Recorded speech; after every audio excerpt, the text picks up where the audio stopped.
SMCNC도 보시면 어떤 흐름이냐면 보이시죠? 예.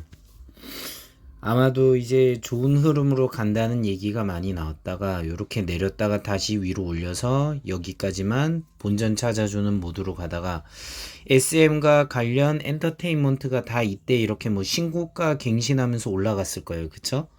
그때 되면서 어떻게 되죠? 역시 신고가 갱신하고 영업실적 발표하죠. 그 다음 돼서 이렇게 아래로 내리는 겁니다. 그쵸? 그래서 이럴 때 어떻게 해야 되냐면 결국 차트를 보면서 이때 팔아야 되는 흐름이 나오는 겁니다. 왜?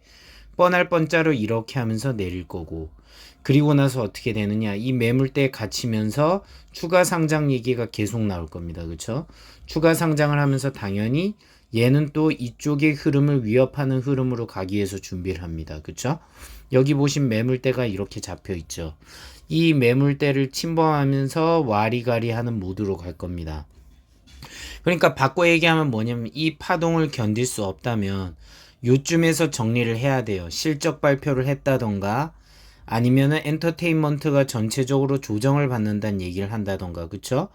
요런 거를 가지고 결국은 수익 실현을 한 다음에 다시 재접근을 해도 됩니다. 재접근 타이밍 그럼 언제일까요? 여기쯤, 그쵸? 여기쯤 돼서 다시 접근해도 되겠죠?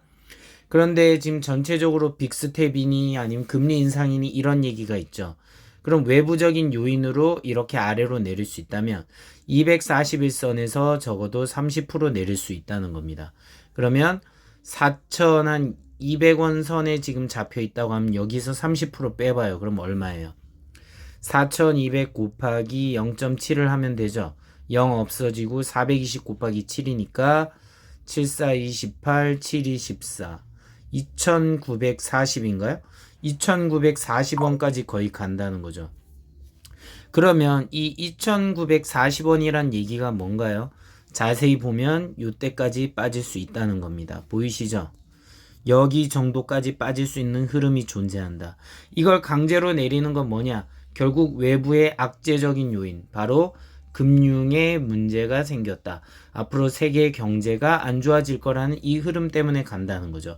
그럼 결론은 여러분들은 다시 여기에서 살 수 있는 타이밍이 존재한다는 겁니다. 그런 타이밍이 날 때 조용히 사가지고 다시 수익을 내면 파시면 됩니다.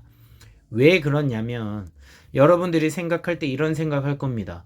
아, 이거 지금 그 카카오 엔터테인먼트 어떻게 될지 모르는데 지금 그러면은 파는 건 안 좋지 않을까요? 예, 맞습니다. 그것도 맞아요. 언제 그게 갈지 몰라서 또 슈팅이 나오면은 손해볼 수도 있겠죠. 그쵸?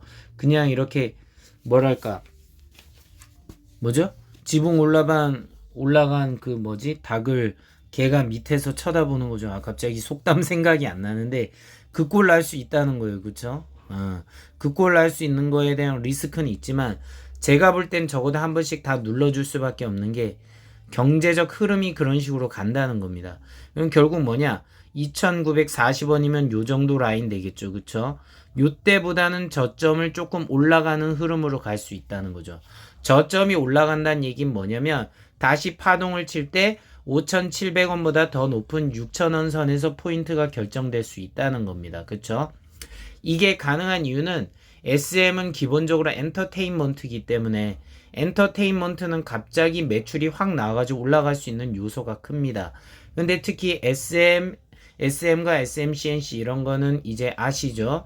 카카오 엔터테인먼트를 어떻게 하냐에 따라서 달라진다는 아주 중대 이슈가 있는데 이게 끝나지 않았죠. 이게 끝나지 않을 동안 계속 여러분들에게 뉴스로 몰이를 해서 매집을 시키게 하고 그걸로 인해 가지고 다시 파동을 이용해서 떨구고 이런 식으로 개미를 털어먹으면서 엄청난 매집 효과를 누릴 겁니다. 자, 그럼 왜 주식에는 이렇게 일종의 페이크, 속임수가 있을까요? 간단합니다. 여러분들이 좋아하는 주식들 있죠. 대형 우량주. 그런 주식의 순수한 매출액과 영업이익을 100% 믿지 마세요. 어쩌면 그런 것들이 어떤 식으로 형성될 수 있냐면은 바로 저점에서 위점까지 해서 주가를 뻥튀기 함으로 인해서 매출과 영업이익을 만들 수도 있다는 겁니다. 재무제표에 대해서 100% 신뢰하면 안 되는 겁니다. 왜? 세상엔 그렇게 믿을 만한 요소들이 많지 않다는 거죠. 이런 철학적인 부분도 같이 고민을 해야 되는 이유가 뭐냐면 제가 항상 말하죠. 디스하려는 게 목적이 아니에요. 아니 왜 삼성전자는 역대 최대 매출과 영업이익이 나왔다면서 왜 떨어지나요? 떨어지는 이유는 제가 말했습니다. 바로 개미가 너무 많이 사가지고 세력들이 파는 겁니다. 외인들도 팔 수 있고 외인들이 파는 요인에는 달러가 오르니까 환차익 때문에 손해를 볼 수 있으니까 파는 거다 이렇게 얘기하는 경우도 있고 유가가 상승하니까 되는 경우도 있고 그런데 우리가 냉정하게 처음에 우리가 주식을 공부했을 때 어떤 식으로 되냐면 아니 지금 이제 1등이 됐으면은 1등이 돼야죠. 주가가 막 올라야 되죠. 그쵸? 근데 왜 안 오를까 생각해 보세요. 지금 곡소리 난다고 하는데 곡소리 난다고 냉정하게 생각하면 안 되는 게 소형주는 70에서 80%가 녹아버리는 종목도 허다했습니다. 그쵸? 이런 식으로 바로 제가 말하는 게 뭐냐면 SMCNC 뭐 삼성전자 이런 거에 문제가 아니에요. 모든 주식은 뭐냐? 바로 파동이 존재한다. 고평가가 있으면 저평가가 있다는 겁니다. 그쵸? 이 파동을 왜 만드냐? 바로 간단하게 생각하면 됩니다. 세력들은 여기서 사고 여기서 뉴스를 터뜨려서 여러분이 사게끔 유도합니다. 그리고 팔고 빠지니까 그 빠지는 폭이 크죠 아무래도. 왜냐면 단결력이 개미와 다릅니다. 그쵸? 개미들이 다 함께 매수 버튼 누르는 게 아니고 누구는 2%, 누구는 3%, 누구는 10%, 누구는 20% 수익률에 대한 기대감이 다르다는 거죠. 그쵸? 그렇기 때문에 바로 조정을 해야 되는 부분이 발생하는 겁니다. 그래서 세력이 팔고 떨어지면 주가가 맥없이 빠지는 이유. 거래량이 줄어들었다는 얘기는 뭐예요? 개미들이 아무리 거래해봤자 거래량이 많지 않기 때문이에요. 그쵸?